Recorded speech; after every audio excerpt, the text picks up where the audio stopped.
ನಮಸ್ತೆ, ನಿಧಿ ಅಡುಗೆಗೆ ನಿಮಗೆಲ್ಲರಿಗೂ ಸ್ವಾಗತ. ಇವತ್ತು ಬೇಬಿ ಕಾರ್ನ್ ಪಕೋಡ ರೆಸ್ಟೋರೆಂಟ್ ಸ್ಟೈಲಲ್ಲಿ ಯಾವ ರೀತಿ ಮಾಡೋದಂತ ನೋಡೋಣ.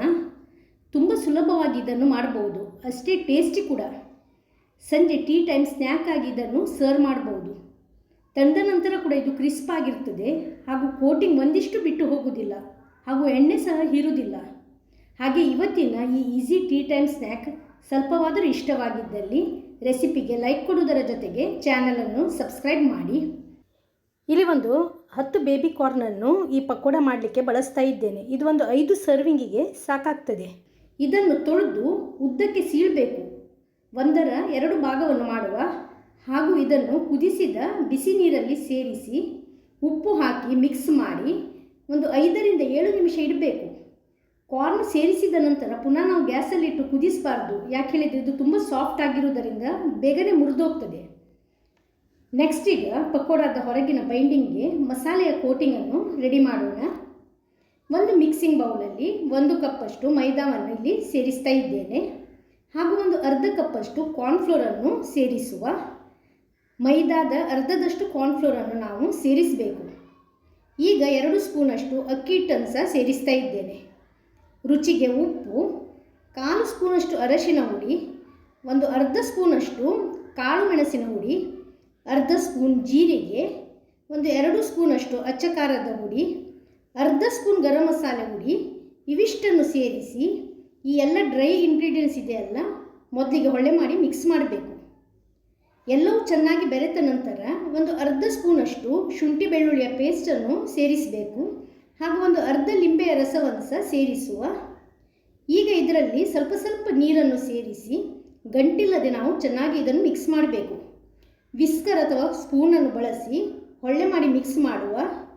ಇದು ತುಂಬ ತೆಳ್ಳಗಾಗಬಾರ್ದು. ಕೋಟಿಂಗ್ ಚೆನ್ನಾಗಿ ನಿಲ್ಲಬೇಕಾದ್ರೆ ಹಿಟ್ಟಿನ ಕನ್ಸಿಸ್ಟೆನ್ಸಿ ನೋಡಿ ಈ ಹದದಲ್ಲಿರಬೇಕು. ಈ ಬದಿಯಲ್ಲಿ ಬೇಬಿ ಕಾರ್ನನ್ನು ಒಂದು 5 ನಿಮಿಷ ಬಿಸಿ ನೀರಲ್ಲಿ ಹಾಕಿಟ್ಟಿದ್ದೆ. ನೀರನ್ನೀಗ ಸ್ಟ್ರೈನ್ ಮಾಡಿ ಈ ಥರದ ರಂಧ್ರ ಇರುವ ಪಾತ್ರೆಯಲ್ಲಿ ಸೇರಿಸಿದ್ದೇನೆ. ಇದರ ನೀರಿದೆಯಲ್ಲ ಪೂರ್ತಿಯಾಗಿ ಇಂಗಬೇಕು, ಇಲ್ಲವಾದರೆ ಎಣ್ಣೆ ಹೀರಿಕೊಳ್ತದೆ. ಈ ಬದಿ ಎಣ್ಣೆ ಬಿಸಿ ಮಾಡಲಿಕ್ಕೆ ಇಟ್ಟಿದ್ದೇನೆ. ಈಗ ನೀರು ನೋಡಿ ಕಾರ್ನಿಂದ ಕಂಪ್ಲೀಟಾಗಿ ಡ್ರೈ ಆಗಿದೆ.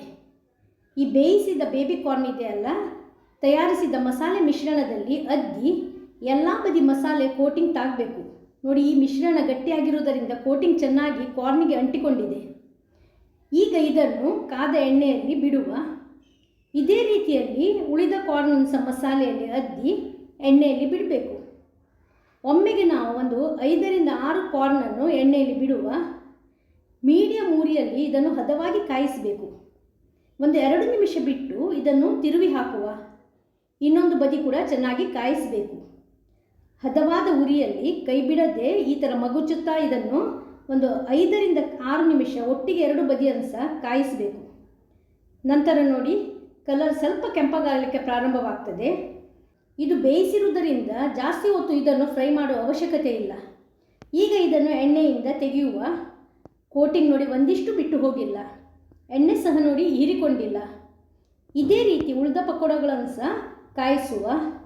ನೀವು ಇದೇ ಮಿಶ್ರಣದಲ್ಲಿ ಮುಳುಗಿಸಿದ ಕಾರ್ನನ್ನು ಮೀಡಿಯಂ ರವೆಯಲ್ಲಿ ಮುಳುಗಿಸಿ ಫ್ರೈ ಮಾಡಿದರೆ ರವಾ ಫ್ರೈ ಆಗ್ತದೆ, ಅದು ಕೂಡ ತುಂಬ ಚೆನ್ನಾಗಿ ಆಗ್ತದೆ. ಮೈದಾ ಕಾರ್ನ್ಫ್ಲೋರನ್ನು ಸ್ಕಿಪ್ ಮಾಡಿ ಬದಲಾಗಿ ಕಡಲೆ ಹಿಟ್ಟನ್ನು ಸೇರಿಸಿ ಉಳಿದ ಸ್ಟೆಪ್ ಸೇಮ್ ಫಾಲೋ ಮಾಡಿ ಪಕೋಡವನ್ನು ತಯಾರಿಸಬಹುದು. ಅದು ಒಂದು ಡಿಫ್ರೆಂಟ್ ಆದ ಟೇಸ್ಟನ್ನು ಕೊಡ್ತದೆ. ನೋಡಿ ಕಾದ ಪಕೋಡ ಇಲ್ಲಿ ಸರ್ವಿಂಗ್ ಪ್ಲೇಟಲ್ಲಿ ಇಟ್ಟಿದ್ದೇನೆ. ಇದನ್ನಿಲ್ಲಿ ಶೇಜ್ವಾನ್ ಸಾಸ್ ಜೊತೆಗೆ ಸರ್ವ್ ಮಾಡ್ತಾ ಇದ್ದೇನೆ. ಸಂಜೆ ಟೀ ಜೊತೆ ಸವಿಯಲು ತುಂಬ ರುಚಿ ಆಗ್ತದೆ. ಸ್ಟಾರ್ಟರ್ ಆಗಿ ಸಹ ನೀವು ಇದನ್ನು ಸರ್ವ್ ಮಾಡಬಹುದು. ತುಂಬ ಟೇಸ್ಟಿ. ರೆಸ್ಟೋರೆಂಟ್ನಲ್ಲಿ ಸಿಗ್ತದಲ್ಲ ಅದೇ ಥರ ಆಗ್ತದೆ. ಆರೋಗ್ಯಕ್ಕೆ ತುಂಬ ಒಳ್ಳೆಯದು. ಮಕ್ಕಳು ಕೂಡ ಇದು ತುಂಬ ಇಷ್ಟಪಟ್ಟು ತಿಂತಾರೆ. ಹಾಗಾಗಿ ಮಿಸ್ ಮಾಡದೆ ಈ ರೆಸಿಪಿಯನ್ನು ಒಂದ್ಸಲ ಟ್ರೈ ಮಾಡಿ. ಹಾಗೂ ನಿಮ್ಮ ಫೀಡ್ಬ್ಯಾಕನ್ನು ಕಮೆಂಟ್ ಸೆಕ್ಷನಲ್ಲಿ ತಿಳಿಸಿ.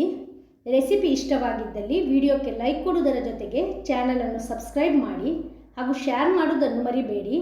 ಮತ್ತೊಂದು ಹೊಸ ರುಚಿ ಜೊತೆಗೆ ಇನ್ನೊಮ್ಮೆ ಸಿಗೋಣ. ಧನ್ಯವಾದಗಳು.